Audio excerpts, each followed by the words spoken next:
بسم اللہ الرحمن الرحیم۔ میزاب چینل کے معزز سامعین السلام علیکم۔ رات کا آخری پہر تھا، سیاہ بادل نے چاند کا رستہ جیسے روکا ہوا تھا۔ آسمان پر اکا دکا ستارے نظر آ رہے تھے۔ وہ اب بھی ویران سڑک پر گاڑی دوڑا رہا تھا۔ سیاہ تار کول کی سڑک پر اس کی گاڑی پوری سپیڈ سے دوڑ رہی تھی۔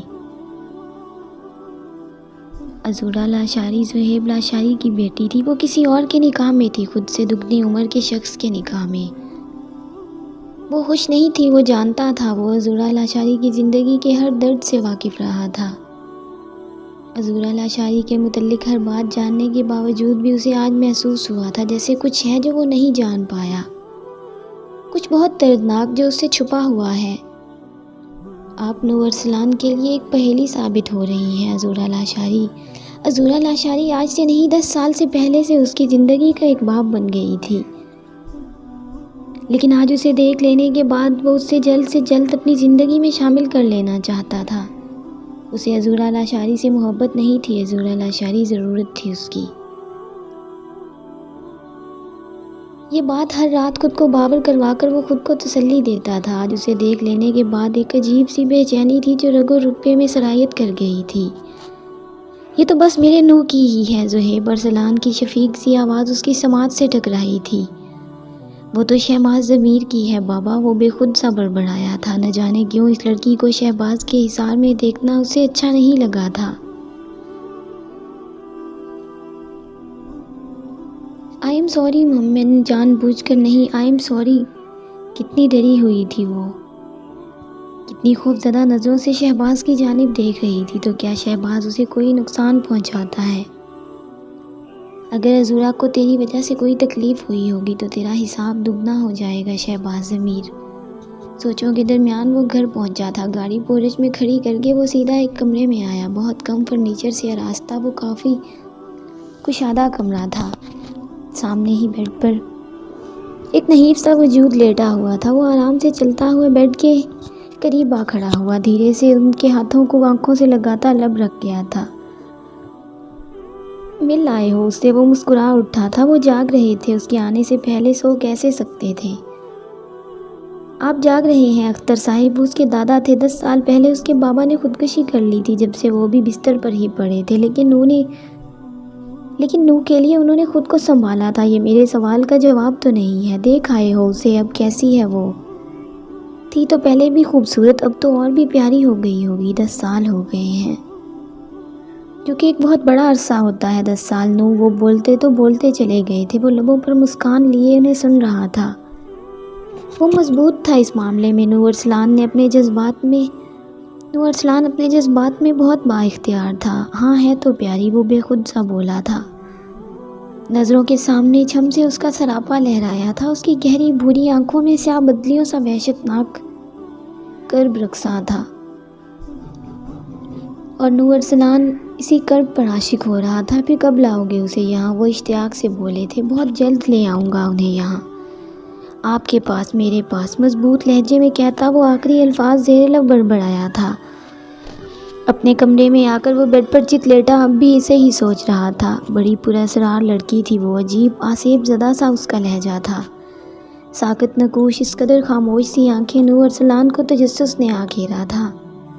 وہ کوئی بھید جیسی لگ رہی تھی، یا پھر کسی پہیلی جیسی جسے حل نہیں ہونا ہوتا۔ سنہری روشنی آنکھوں میں بڑھتی اس کی نیند میں خلل کا باعث بن رہی تھی۔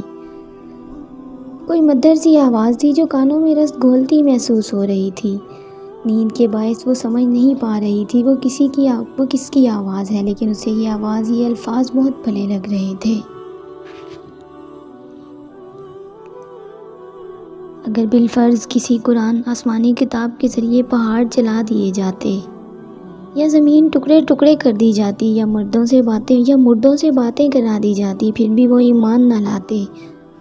بات یہ ہے کہ سب کام اللہ کے ہاتھ میں ہے، تو کیا ایمان والوں کو اس بات پر دل جمی نہیں کہ اگر اللہ تعالیٰ چاہے تو تمام لوگوں کو ہدایت دے دے، کفار کو تو ان کے کفر کے بدلے ہمیشہ ہی کوئی نہ کوئی سخت سزا پہنچتی رہے گی۔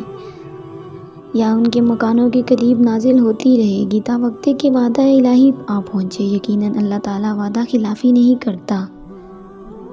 سورۃ الرعد آیت نمبر 21۔ وہ آہستہ آہستہ نیند سے بیدار ہو رہی تھی، آنکھیں وا کر کے آواز کی سمت دیکھنے لگی۔ دارم اس کے سامنے ہی بیٹھا قرآن کی تلاوت کر رہا تھا۔ اسے دیکھ کر مسکراتا ہوا قرآن بند کر کے رکھتا اس کے قریب آیا، اس پر حصار کرتا اسے مسکرانے پر مجبور کر گیا تھا۔ کیا کل بھی پھر سے ڈر گئی تھی تم؟ وہ اس کی جانب دیکھتی پوچھنے لگی تھی۔ کیا کل میں پھر سے ڈر گئی تھی؟ نہیں، میری عادت ہو گئی ہے نا، اصل میں روز تمہارے پاس آنے کی۔ چہرے پر بکھرے بھورے بالوں کو سنوارتے وہ نرمی سے بولا تھا۔ وہ مسکرا دی تھی، جانتی تھی وہ کبھی اقرار نہیں کرے گا کہ اس کی عضو نیند میں ڈر جاتی ہے۔ آج بھی نماز چھوڑ دی تم نے؟ وہ روز کی طرح آج بھی اسے یاد دلانا نہیں بھولا تھا۔ جانتے ہو دار، جو کچھ ہو چکا ہے نا، اس کے بعد میں پتھر ہو گئی ہوں اور پتھروں کے دیس میں قید ہو گئی ہوں۔ اس رات میں نے سب کو پکارا تھا دار، اور اللہ کو سب سے زیادہ پکارا تھا، لیکن اس نے مدد نہیں کی میری۔ وہ کہتا ہے وہ کسی پر اس کی سکت سے زیادہ بوجھ نہیں ڈالتا۔ اسے بتاؤ دار کہ عضو کی سکت ختم ہو گئی ہے، یہ بوجھ اب واپس لے لے۔ اس کے لہجے میں کرب بول رہا تھا۔ اللہ سے بدگمان نہیں ہوتے ہیں عضو، اس سے جیسا گمان رکھو گی وہ ویسا ہی ملے گا۔ وہ رسانیت سے سمجھاتا اسے بٹھا چکا تھا۔ وہ پیروں میں چپل ارستی باتھ روم کی جانب بڑھ گئی۔ وہ بھی اس کے جانے کے بعد کمرے سے باہر نکل گیا،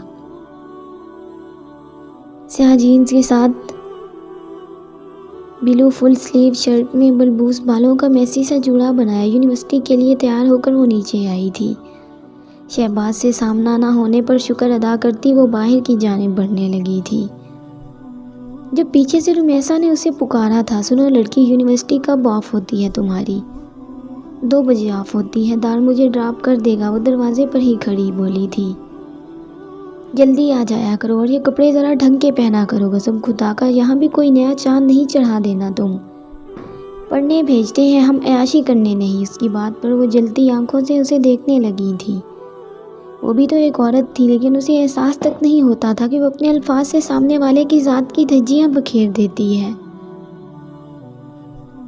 وہ اسے بتانا چاہتی تھی کہ اصل عیاشی کون کر رہا ہے، لیکن پھر خاموش ہوتی دروازے کی جانب بڑھ گئی۔ اس کی یونیورسٹی کا آخری سال تھا، وہ LLB کے آخری سال میں تھی۔ دارم کی ہی وجہ سے وہ یونیورسٹی تک پہنچ پائی تھی، ورنہ رمیسا تو کالج کے بعد ہی اس کی تعلیم کے حق میں نہیں تھی۔ آج دارم کو ہسپتال لیٹ جانا تھا، اسی وجہ سے وہ ڈرائیور کے ساتھ جا رہی تھی۔ فرحین آج کی ساری میٹنگ 1 بجے کے بعد کی رکھیں، اس نے بلیک کافی کا مگ پکڑتے ہوئے اپنی سیکرٹری کو ہدایت دی تھی۔ اوکے سر، فرحین نے حیرانی سے اسے دیکھتے ہوئے کہا کہ وہ بندہ کب کیا کہہ دے کوئی پتہ نہیں ہوتا تھا۔ اب آپ جا سکتی ہیں۔ اس نے فائل کا مطالعہ کرتے ہوئے اسے جانے کی ہدایت دی۔ وہ سر ہلاتی ہوئی باہر چلی گئی تھی۔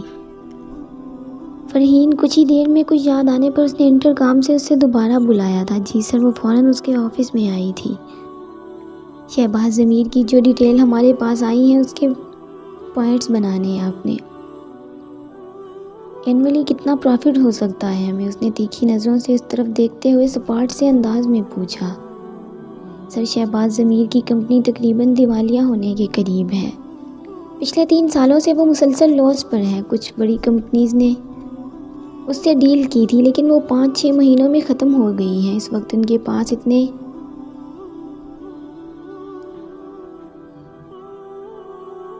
ایسٹس بھی نہیں ہیں جنہیں سیل کر کے کمپنی بچا سکے۔ یہ تو وہ اچھی طرح جانتا تھا کہ وہ یہ ڈیل کیسے لیتا ہے۔ پینسل انگلیوں میں گھماتے ہوئے اس نے ہنکارا بھرا تھا۔